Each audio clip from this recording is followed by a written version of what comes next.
Welcome back, guys, to another episode of The Misconception and the Opinion of the Conservative. I am here with Tyrone Ricks, and he's going to go into a little bit about what he does in his community, what he's been doing in politics as well, and a couple of other different little topics. So we just going to get right into it. So first of all, thank you, Tyrone, for joining me. Thanks for having me. Thank you. So first off, let everybody know, where you're from and what you do specifically in your community. What up? It's To The Life, it's Tyrone Ricks, founder of To The Life. I know a lot of people have nonprofits, but we are people's profit because the people truly profit here at the To The Life. And what I'm a community man. We help the homeless people out, and we got programs for the youth. All around this community-oriented people's profit. We just 100% for the people. Awesome. Okay, now tell us a little bit about To The Life. Now, how long has the podcast been in effect? That's a good question. The podcast is just a spin-off off a nonprofit, but the podcast will be like 2019. So we've been at it since 2019. Okay. It's another form of giving back. That's what it is. Oh, okay. That's nice. All right. So you have different local entrepreneurs on there? Oh, yeah. We have entrepreneurs. We have politicians come on there. We got people, everything that's positive. We come on. That's what it is, a community-based podcast. So we highlight all positivity from entrepreneurs, politicians, people's out there, community heroes, everything like wrapped around positivity. Okay, awesome. So let's fast forward a little bit. Let everybody know what your political status is. Like, are you Republican, Independent, or are you Democrat? And also let us know why. That's a good question again. It's crazy because I had experience on all three of them. Being a Democrat, been independent, and also now I am now Republican. So I got to experience all three parties, and then how they operate. Okay. I ended up here as a Republican, and the reason why I say it because I look at the Republicans since I've been a part of this thing, Republicans it's more so they open to helping people out, and and it's not like a struggle. Like with the Democrats, it seems like you got to know somebody, or you got to be in with the no, or you just got to be all around yes man, yes man, yes man, yes woman. So I'm totally the opposite of that. Right. So that what leads me here to be a Republican, and trying to flip test the red. It just fits your lifestyle better, you would say. I think so. Yeah. And like I said, I had experience. I got to experience all three. So got you. Yeah, that makes sense. Yeah. Okay. Cool. So now here we are. I do want to know: are you looking to run for office in the future? I am. I'm actually currently in 2027. I'm going to be the mayor. I know people say, or I'm saying I am going to be the mayor. There's a lot of people that's saying it. I'm not just saying it. You know what I mean? So that's why I hit different. A lot of people got to go out there and go over and beyond, especially around election time. For me, election day is going to be a normal day because I'm already in my role, so it's going to be easy. It's not going to be I got to go over and beyond trying to find some money for endorsements, all these crazy signs, things like that. I'm in my role now, so I know that's 2 years ahead of us, but I'm in my role now. What city are you planning on running for mayor in? Chester, PA. Okay, so that's Chester. So y'all out in Chester, make sure you'll vote for Tyrone. That's right. Y'all ready? Okay, cool. Now, I do want to ask you this.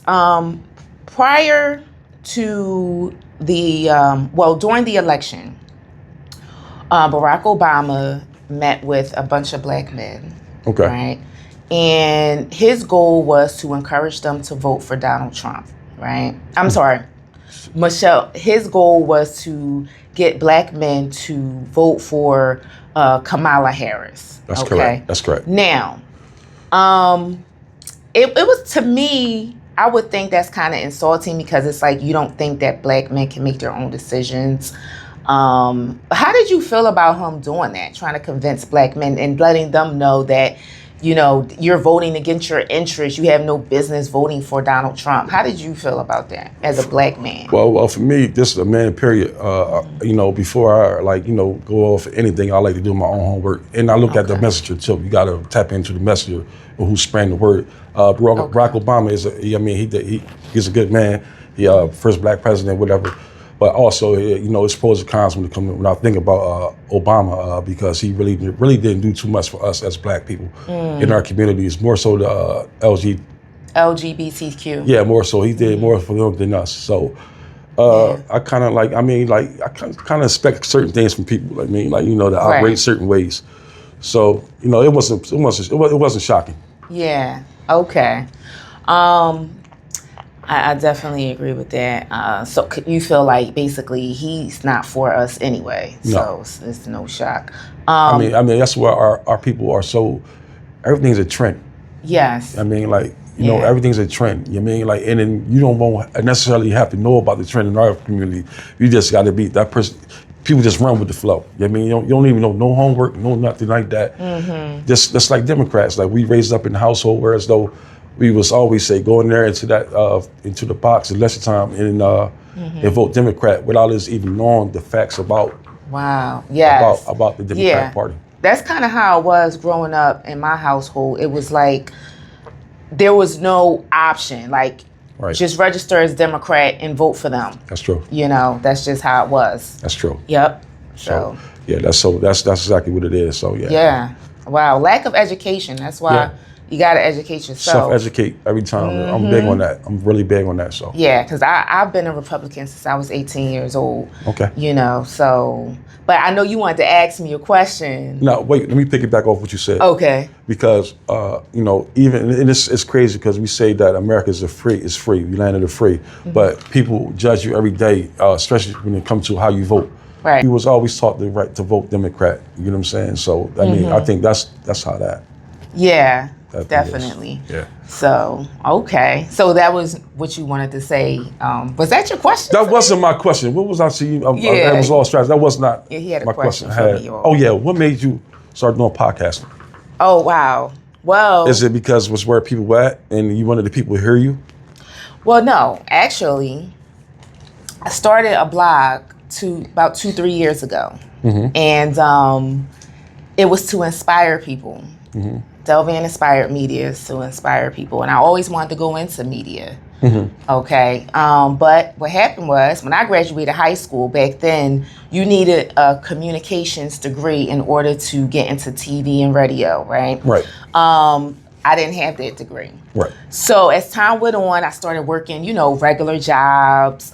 And it just never set with me. I just never liked it. Okay. I felt bored. I felt like I could do more. Right. And I knew what my passion was. So eventually I said, you know what, I'm just going to start my own thing. And with social media, I'm like, man, well, this is the time to do it. It's easy now. So I started writing, doing my blog and doing attending different events and stuff like that to blog on.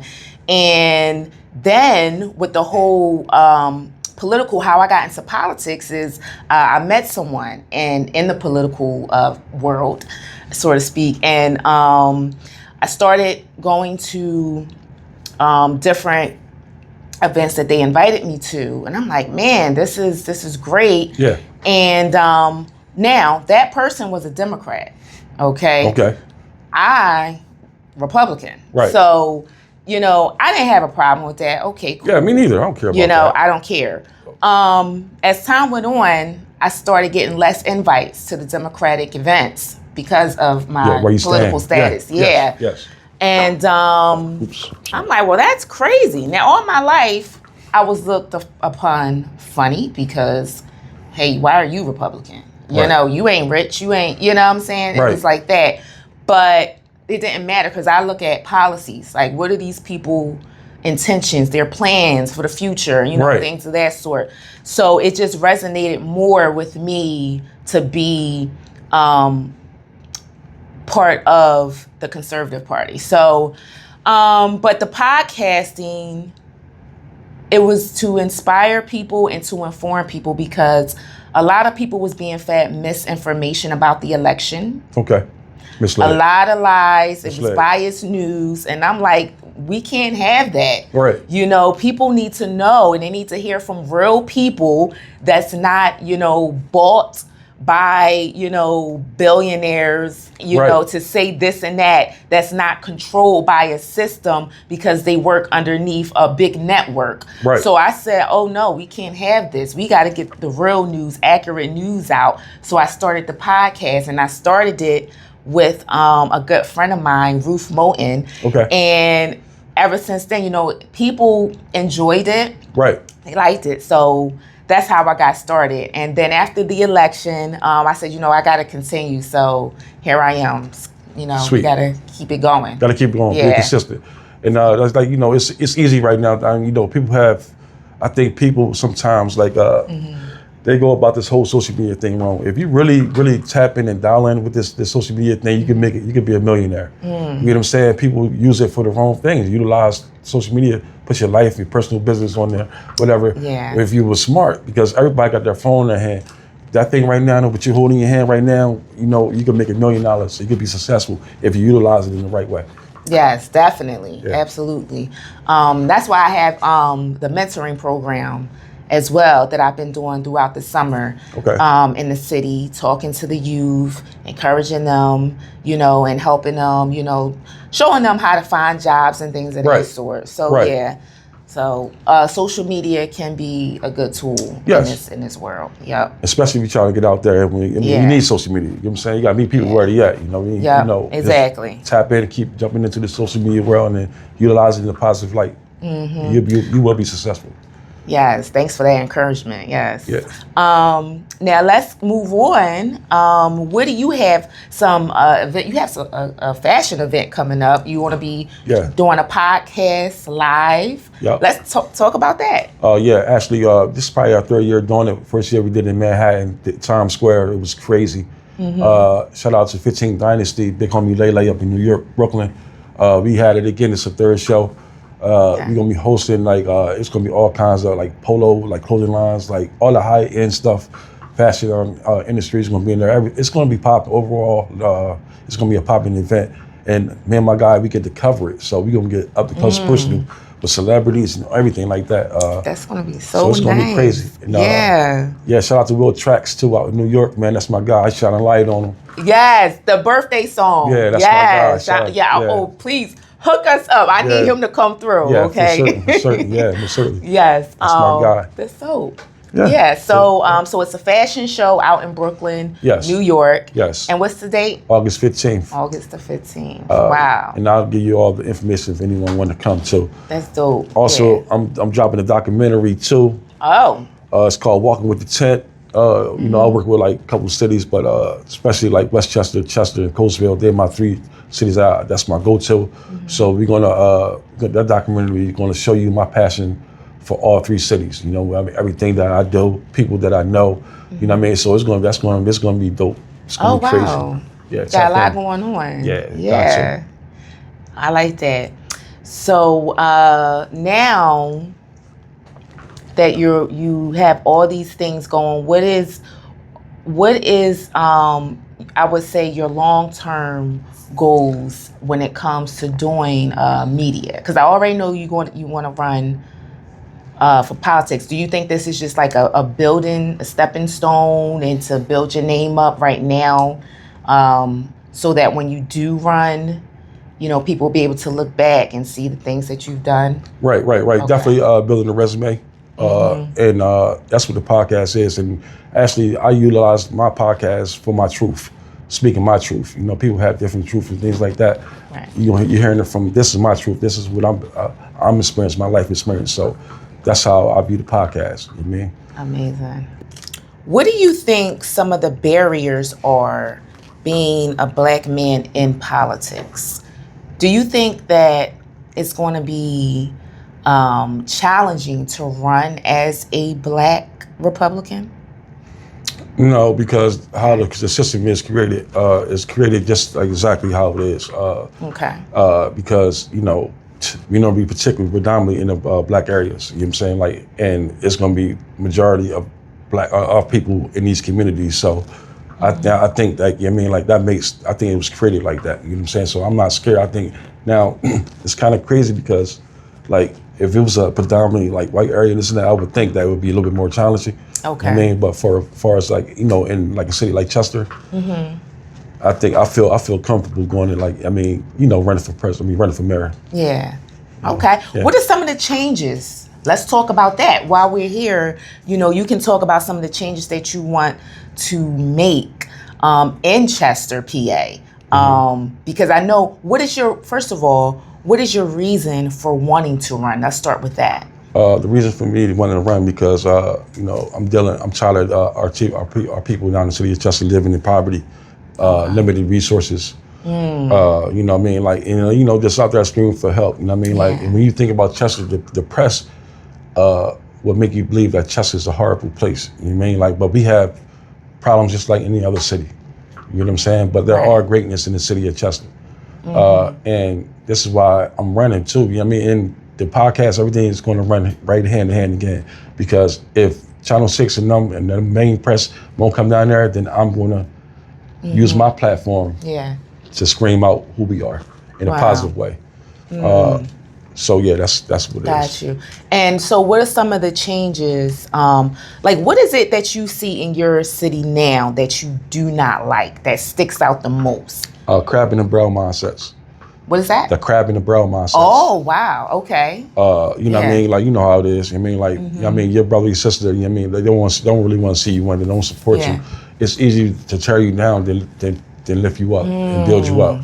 So yeah, that's one of the major things that's happening, not just probably in my community, in your community as well. Yeah, definitely. I think that's in everybody's community for real, because it's like if you don't fit in or do and think like the majority, it's like, oh, we not supporting you. Exactly. You know? Exactly. You're the outcast. We're not.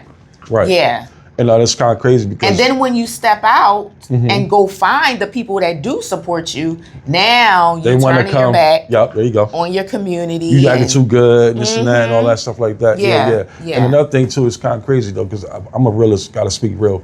I got Caucasian friends that have moved faster for me than my own kind. Wow. That's deep. Yeah.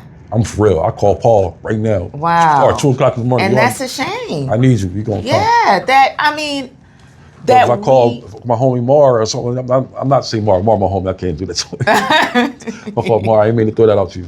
But yeah, so if I call on my other homies, it's always like, yo, you gotta explain to your situation. You can't just, it can't just never just a cut. Just be there for me. I mean, that's it. I mean, it's just always, be there. That's it. It's always like, well, what you think? That joint. This one, or how much? Yes. Well, when you think, that joint, that by then, like, oh, never mind. Exactly. Just know that I got you. Yes. Exactly. You know, that's how at the end of the day. So no questions asked. I totally get it. Yeah. Right. Facts. Wow. Now, with that being said, because you made a good point about that, how do we maneuver and get away from that type of mindset of crabs in a barrel? How? When you are stuck in an environment where, because you have some people that do want to change. Right. How do you get out of that situation? Well, it's a harsh reality, but I don't think that never would change. You know what I'm saying? Like, you gotta know how to adapt, right? Be like a chameleon. You know what I'm saying? And just like, you know how to blend in and deal with people how they treat you. You know what I'm saying? Like, you got to know how to read the energy, and people, you know what I'm saying, like, they don't have good energy, then, you know, I mean, you really fool with somebody, but fool with them from a distance. You know what I'm saying? Like, don't start no trouble or no controversy with anyone. Just treat them like, all right, they over there. Just keep them over there. You know what I mean? Like, they there, but they over there. You know what I mean? Like, right. So that's how I view things. Wow. What is some advice that you would give to, you know, the youth? Just wake up, just have goals in line. You know what I mean? Like, have purpose and goals. Because you waking up without no goals, then you just going to be stuck where you at. Always do your best in everything you do. Go full throttle. Just don't think about losing. Yeah. Think about learning, because a loss ain't a loss to me. It's a learning process. I don't look at a loss as a loss. I look at it as a learning process. So I would never lose. I like that mindset. Now, I do want to ask you from a male's perspective. You know, you see a lot of artists such as, I would say, who sticks out the most? Okay, Sexy Red, Sukihana. Now, you hear, you know, young girls, you know, looking up to them, listening to that music. How do you feel about that? Do you think, like, you know, like, what are your thoughts on that? That's a great question. I mean, and that's kind of crazy. Right? Do you support it? I had a conversation with a couple of my folks the other day. We used to talk about baddies. Let's talk about it. You feel me? And you know, everything they highlight and the negativity in females. So what I was thinking about coming up with on Tonight Life podcast is goodies. Have females, powerful females that's doing something positive to uplift each other. Because like shows like Baddies, they ain't doing nothing but promoting negativity with one another. And it's crazy because negativity sells. Yes. Like, what you're doing right now, Tiffany, should be a million views. Right. This is positivity. You know what I'm saying? But people, they don't want that. They don't want that. They want a negative. They want to see garbage. They want to see garbage. They want to. They want to. You know what I'm saying? So you're right. It's kind of crazy. It's totally opposite. It is. It is. The mind is not stimulated. It's not. You know, that's all they are accustomed to. Yep. So what can you do? But we can't let that stop us. No. You know, we can't fall into the norm. Nope. You know, so to speak, and just being like everybody else. There you go. That I refuse to do. I can't do that. Won't be happening. Because somebody asked me, they like, you know, well, I mean, what's up with your followers? Why are you not getting this and that?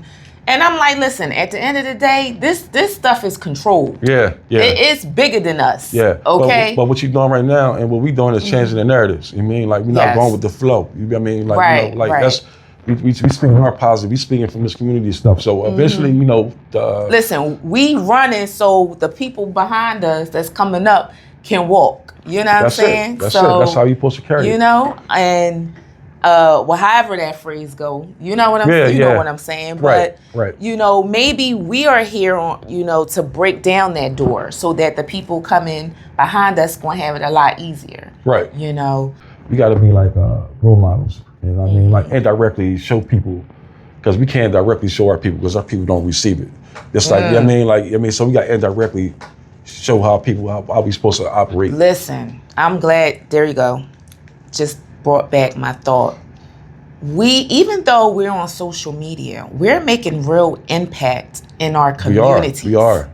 Okay? We are. We not just online. Yeah, we are. We outside. Boots on the ground. Okay, we outside with it. So, you know, I don't worry about views because my impact is very heavy outdoors. There you go. Let's put it that way. Hello. Okay, and I think at the end of the day, because we are passionate about what we do, you know, we are reaching people directly.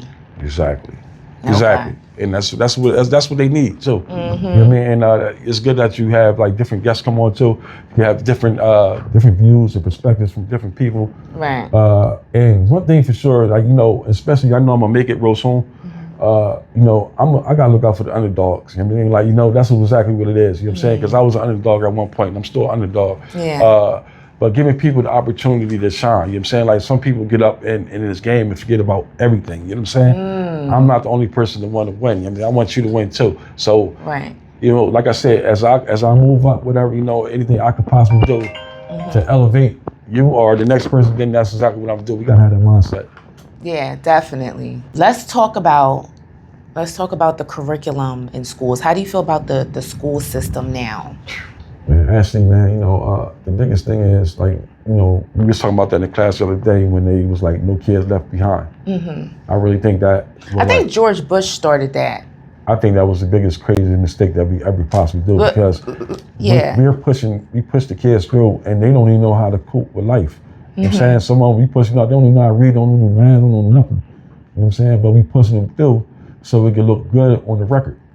You know, like, and then, but yet when they get finished high school and they out, they didn't learn anything, they got pushed through, then life gonna have to deal with them. You know what I'm saying? You can't function. You know what I'm saying? Like, because the lack of knowledge and education, you know what I mean, they received in It's cool. Yeah, the No Child Left Behind. Yep, that was initiated by President George W. Bush. Okay. Yeah. So, but you're not for it. You're saying. No, I'm not for that. Yeah. I mean, Okay. Because it's kind of like, because if you don't know how to read and you just keep pushing the kid along, that is a setup for failure in a sense. Now, I do understand from a perspective that, because it can be embarrassing to fail and then all the rest of your friends move up. So I kind of get, the direction that it was trying to, what he was trying to do with it. But, academically, it's not a good thing. Right. Longevity, that's straight destruction. You know what I'm saying? I mean, like, it'd be good, like, for right there in the present, but in longevity, that's where it's going to kill that person. You know what I'm saying? Because they're not going to be able to live and cope, you know what I'm saying, like with life, because they don't have the tools to do so. Right. So let's move on and let's talk about the live podcast that we are going to do this Friday. This is like a little warm-up. Listen, it really was. And I was about to say that. This is like good because it's like it's like a full moon, like, full circle. Yep. So so Friday, guys, we will be at not Relish. It's the old Relish. It's the old Relish, It's the old. It used to be Relish. It's called Jacobs now, I think. Okay, It's called Jacobs. That's what it was. Yeah. Okay, in the West Oak Lane area. That's correct. Okay, we're gonna be doing a live podcast. Me and Tyrone. Okay, and what's going to happen is we're going to be discussing the myths and facts of the one big beautiful bill that was recently passed by President Trump. That's true. So, but let me ask you right now. I don't know. Should we touch on that a little bit, or you think we should save it? No, because we don't give them too much. You're right. Episode, with me, like you can't wait to the next episode. You know what I'm saying? So we gotta leave them something. So they exactly. So y'all. Come on out. Shout out to Roz too, man. Yes, put this whole thing together. Yes, we appreciate her. She's the best. I gotta get her on. Definitely. So guys. Well, thank y'all so much for watching. Until next time, enjoy your week. You already know it's a life. Bam.